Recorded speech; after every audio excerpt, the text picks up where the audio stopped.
అయ్యా పాడుకో, వద్దంటే నా మాట వినవు, ఇక్కడికి వచ్చి దెబ్బలు తాకించుకుంటావు. నడు ఇంటికి.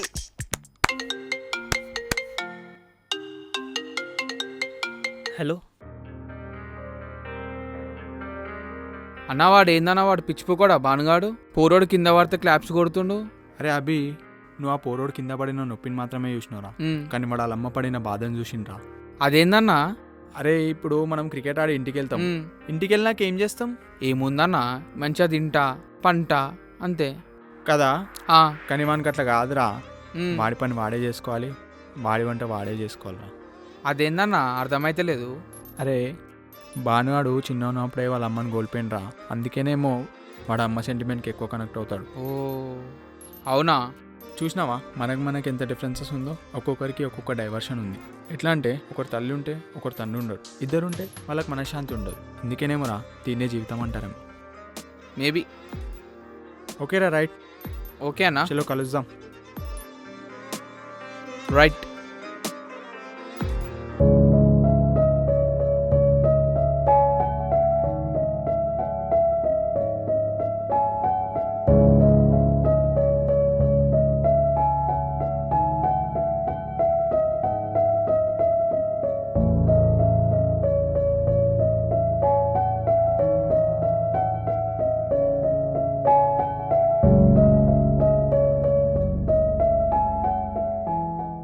సిగ్గుచేరం ఉందారా నీకు?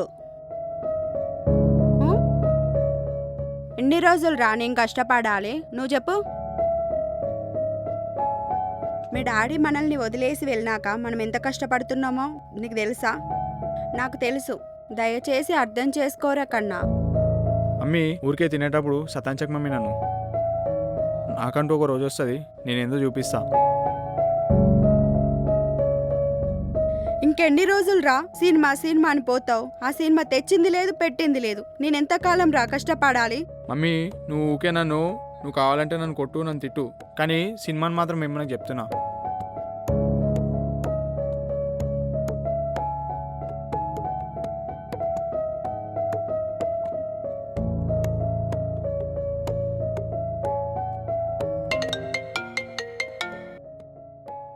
Hello daddy. Daddy okay daddy.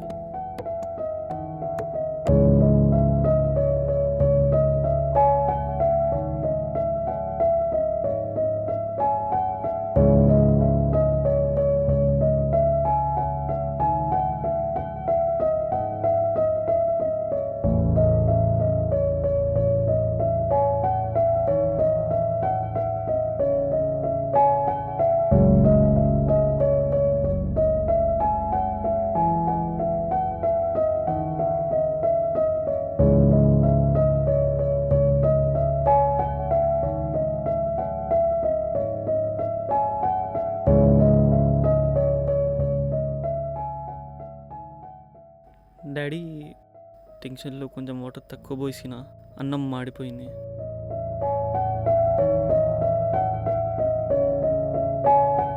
అరే దరిద్రపోడా, ఏ పని చెప్పినా నువ్వు ఒక్క పని సరిగా చేయవు. ఆకలితో నేను ఇంటికి వస్తే నువ్వు చేసే పని ఇదారా? అసలు ఏమనుకుంటున్నావురా నన్ను? నువ్వు నా కడుపున చెడగొట్టావు కదరా. అసలు నువ్వు నాకు భారం రా.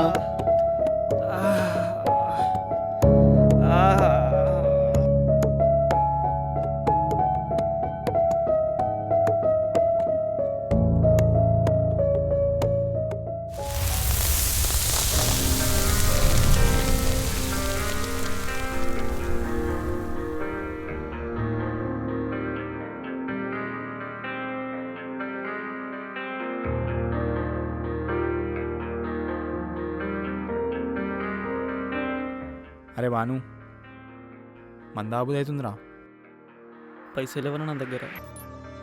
ఉండు, అభియాన్ కాల్ చేసా, అది సెట్ చేస్తాడు.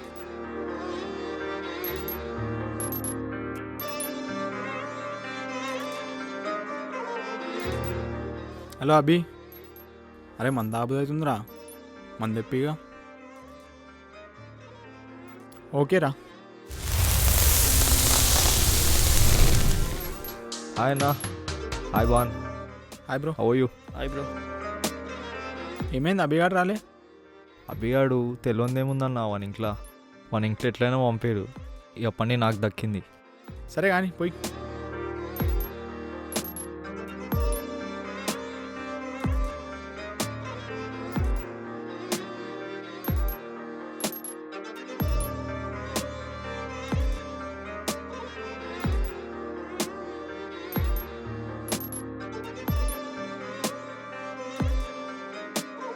Cheers.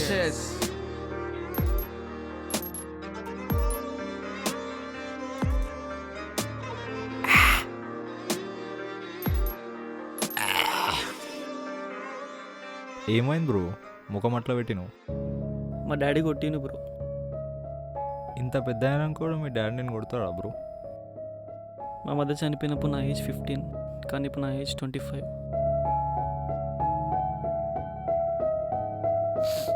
కానీ మా మదర్ ఉంటే నా లైఫ్ వేరేలా ఉంటుండే. కానీ ఆ దేవుడు మనుషులను ముందే తీసుకెళ్ళిపోతాడు. బహుశా అది నిజమే కావచ్చు. కానీ అయినా సరే మా మమ్మీ చనిపోయిన తర్వాత మా డాడీకి సెకండ్ మ్యారేజ్ చేసుకునే ఆప్షన్ ఉండే. కానీ ఆయన నా కోసం లైఫే సాక్రిఫైస్ చేసిండు. ఎక్కడ నా సౌతల్లి వచ్చి నన్ను బాగా చూసుకునేమో అని భయపడి పెళ్ళి చేసుకోలేదు. ఆయన చేసిన సాక్రిఫైస్ ముందు ఈ దెబ్బలెంత బ్రో. అరే అదేదో బయట ఫ్రస్ట్రేషన్ వల్ల కొట్టుంటాడేమో కానీ నువ్వు ఇదంతా పర్సనల్గా తీసుకోకురా. ఈజ్ రియల్లీ గ్రేట్ రా. We are proud of him. అన్నా నువ్వు ఎంత పాజిటివ్గా ఉంటావు, కానీ ఎందుకన్నా ఇంత లో ఫీల్ అవుతావు? ఏం లేదు బ్రో, నాది కూడా బాణలాగా సిమిలర్ స్టోరీ. కాకపోతే వాడికి అమ్మ లేదు, నాకు నాన్న లేడు. చిన్నప్పటి నుంచి మా అమ్మ ఎంతో కష్టపడింది, ఏ లోటు లేకుండా ప్రేమగా పెంచింది. కానీ నేను తనని ఇప్పటికీ సంతోషంగా ఉంచలేకపోతున్నాననే బాధ ఇప్పటికీ నన్ను వెంటాడుతూనే ఉంది. కానీ ఏం చేస్తాం, ఏం చేయలేం. బ్రో మీరే అలా మాట్లాడితే నా బాధ ఎవరికి చెప్పుకోవాలి బ్రో? మీకంటూ ఎవరు ఒకరు ఉన్నారు, నాకంటూ ఎవరు లేరు. నేను ఒక అనాథని. మీకేం తెలుసు బ్రో ఒక అనాథ పడే కష్టాలు?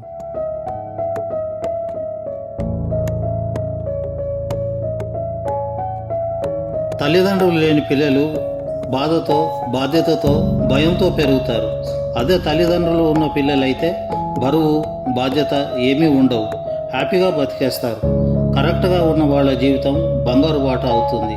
విచ్చలవిడిగా తిరిగే వాళ్ళ లైఫ్ ఎటు వెళ్ళిపోతుందో చెప్పలేము. అయినా తల్లిదండ్రుల కోపంతో కొట్టినా తిట్టినా అది మన మంచి కోసమో లేక మన భవిష్యత్తు కోసమో అనుకోవాలి తప్ప బాధపడకూడదు.